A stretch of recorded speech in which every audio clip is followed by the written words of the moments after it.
નમસ્કાર, આપ જોઈ રહ્યા છો સ્પાર્ક ટુડે ન્યૂઝ। નવસારી જિલ્લાના નૂતન કમલમનું ખાતમુહૂર્ત કરાયું। કેન્દ્રીય મંત્રી અને પ્રદેશ ભાજપ અધ્યક્ષ સી.આર. પાટીલે ખાતમુહૂર્ત કર્યું।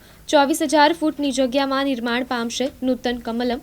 જિલ્લામાંથી આવતા કાર્યકરો અને લોકોને ઉપયોગી બનશે। આગામી 8 મહિનામાં કામ પૂર્ણ કરવામાં આવશે। નમસ્કાર।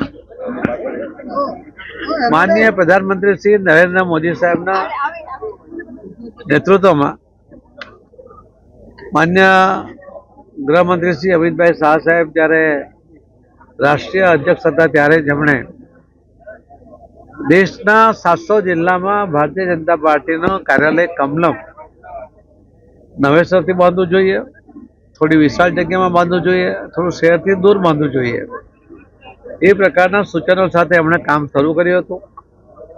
ગુજરાત ભારતીય જનતા પાર્ટીએ પણ માનનીય પ્રધાનમંત્રી શ્રી નરેન્દ્રભાઈ મોદી સાહેબનો અને શ્રી અમિતભાઈ શાહ સાહેબનો એમની જે કલ્પના હતી એને સાકાર કરવા માટે આખા ગુજરાતમાં લગભગ તમામ જિલ્લાઓમાં કાર્યાલય બનાવવાનું શરૂ કર્યું અને ઘણા બધા કાર્યાલયો પૂર્ણ થયા છે।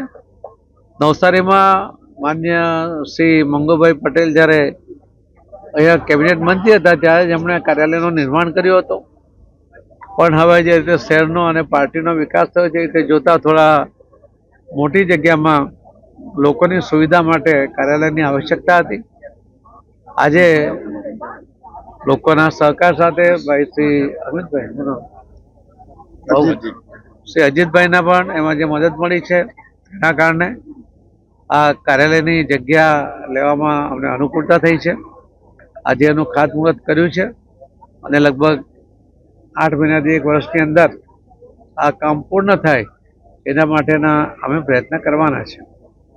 આ કમલમ એ ભારતીય જનતા પાર્ટીના કાર્યકર્તાઓ લોકોના સહકાર માટે, લોકોની અનુકૂળતા માટે માનનીય પ્રધાનમંત્રી શ્રી નરેન્દ્ર મોદી સાહેબની અને રાજ્ય સરકારના મુખ્યમંત્રી શ્રી ભૂપેન્દ્રભાઈ પટેલ એમના યોજનાઓનો લાભ લોકોને મળે એના માટે માધ્યમ તરીકે કામ કરશે।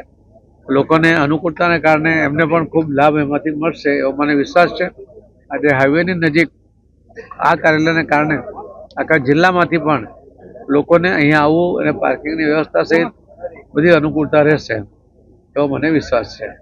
હું ફરીથી નવસારી જિલ્લાના સૌ કાર્યકર્તાઓને ખૂબ ખૂબ અભિનંદન આપું છું કે એમને આ કાર્યાલય એક ઉપલબ્ધ થયું છે, એની શરૂઆત આજે થઈ રહી છે અને લોકોની અનુકૂળતા માટે એમનો સદુપયોગ થાય એવી એમની પાસેથી અપેક્ષા છે।